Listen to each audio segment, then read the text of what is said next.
In West Virginia, we have a saying, you have to drive to survive. We probably commute more than most states. We're a very rural state. And we have to have infrastructure. Our economy has another little saying, if you're going to grow, you got to go. And with that, we know that infrastructure is the backbone for our success. And it's really who we are as a people. I don't know of a road anywhere in this country that believes it's a Democrat road or a Republican road. I believe that road belongs to all of us, and we all use it.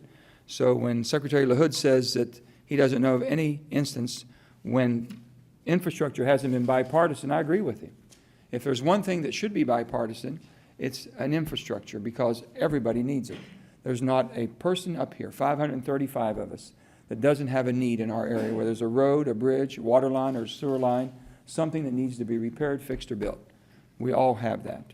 And with that being said, we've got to reach out. You know, we look back as when I was former governor, the governors got together one time in Philadelphia in 2007, and we felt that was the direction we would go to get our economy jump-started again. We look back in history, and we saw Roosevelt in the 30s, President Roosevelt, what he had done. It mostly was around infrastructure, and we're still enjoying the fruits of those labors. Then we look in the 50s when President Eisenhower and the interstate, and we did that, and we thought for sure that would be the thrust of what we were going to do to jumpstart this economy when it was slowing down. There was many other needs, as you know, and things had not gone as much to infrastructure as it should have. We're coming back now. I don't think it's any secret knowing I have disagreed on some of the things the President has offered in some of the bill, the jobs bill. This is one thing I agree wholeheartedly with. It's one thing I know will work, and it'll have the effects that needs to have in my state of West Virginia.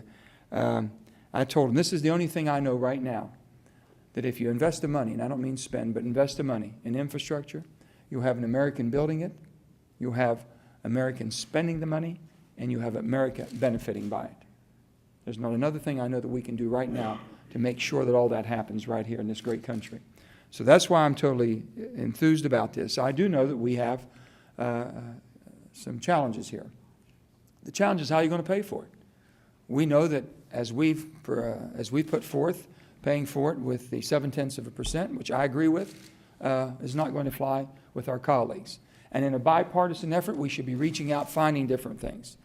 Offsets, unobligated funds, war money, different things that maybe we can come to agreement that we should spend it. But infrastructure should be so important that it does not keep us apart. We should find a way to do this, and it should be something that we're committed to in this great country of ours, and in some way to build confidence back in the people of America that we can work together.